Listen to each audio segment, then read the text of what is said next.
Hi, everyone. This is Sprite Loriano, and I'm the co-founder of the Waterbearers.org. And we're inspiring women who have access to clean water to get it to those who do not. 1 million by World Water Day. We have women all across the globe who have stepped up to become team leaders. And I'm with Anth Kelly right now from Boston, Massachusetts. Anth is the founder and director of Akasha Yoga Studio and School, and she's also an ordained minister. Welcome, Anth. We're so glad that you're here. Thank you for having me. So so tell us, Anth, more about what it is that you're passionate about in the work that you do. So I think what it comes down to is being really passionate about our potentiality to shift consciousness through both the practices that I engage with, like yogic and other forms of energetic medicinal practices, you could say, but also one of the reasons that this message from the Waterbearers called to me so strongly is how water literally connects us, and it connects our vitality. And this viewpoint from many ancient traditions of seeing water not only like the bloodlines that connect and nourish all of the earth and those who are supported by her, but also they're connecting us with each other and with our own source of consciousness. And it's seen as this reflection of this vital wisdom. So coming back into this relationship of honoring water and regarding our right to water as a real blessed right, but one that we need to protect for everyone, feels really vital and important to me. So I am really inspired by your call to action and grateful for everyone's response. Thank you so much, Anth. And I'm curious, just living in Boston, Massachusetts, and I live in Ecuador now, but I'm from the States. And what would you say to people who are watching this that say, hey, we've got water here, and so their focus is about where they are and that they've got water. What would you say to them? I would say you can't ever take it for granted.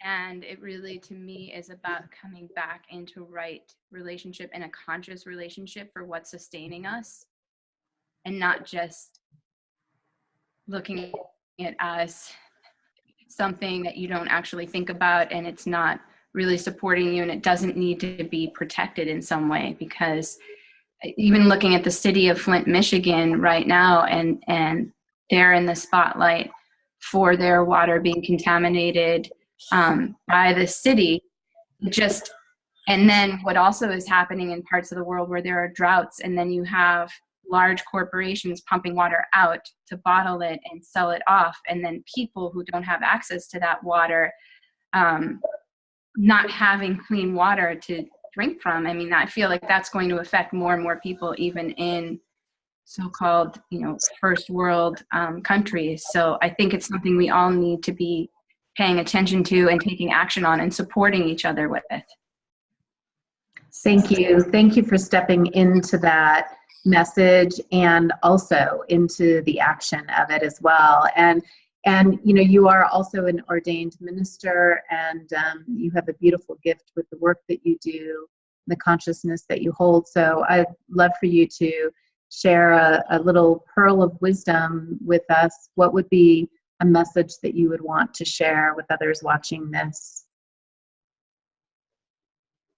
Ultimately, I really feel that if we go around with a heart where we're blessing these resources, especially water, and really honoring and putting our love into these primary elements, and again, especially water, that is so much more powerful than maybe we imagine. Like sometimes we're struggling and there's all this action based, which it is important to take steps and to take action to protect our resources, but it's also important to honor it and to love this living nourishment and wisdom that's literally supporting our very bodies and our collective body that makes up the earth. So I feel like ultimately that just walking and engaging with that spirit of love, respect, and gratitude, and really putting that in the water, and even taking a moment to thank water before you drink it and take it into your body is so, so much more powerful than we might imagine.